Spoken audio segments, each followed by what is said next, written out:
লাও খা বেঙনা খা বস্ত্ৰে বস্ত্ৰে বাঢ়ি যা মায়ে সৰু বাপৰ সৰু তই হবি বৰ গৰু।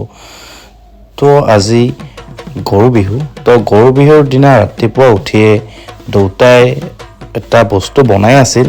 তো তাৰপিছত তিতা খাব লাগে, তিতা বটি কিনে মাহ হালধি বটি ৰ'লোঁ। তাৰপিছত তিতা খাই কিনে মাহ হালধি গোটেই গাঁৱত সানি কিনে গা পা ধুই উঠিয়ে চালোঁ যে দেউতা এইটো হৈ গৈছে, এইটো ঘৰত লগাব লাগে, লগোৱাৰ ভাল বোলে। তাৰপিছত এইটো ঘৰত লগাই কিনে মই ওলাই গ'লোঁ। অলপ মামাহঁতৰ ঘৰত গৰু আছে, তো গৰুক গা ধুৱাবলৈ। তো তাৰে পৰা ওলাই গৰুৰ বাবে মালা বনাই মামাই গৰুক গা ধুৱাই দিলে। গৰুক গা পা ধুৱাই লাও বেঙেনা খুৱাই কিনে তাৰপিছত আমি গৰুহালক এডালকৈ মালা পিন্ধাই দিলোঁ।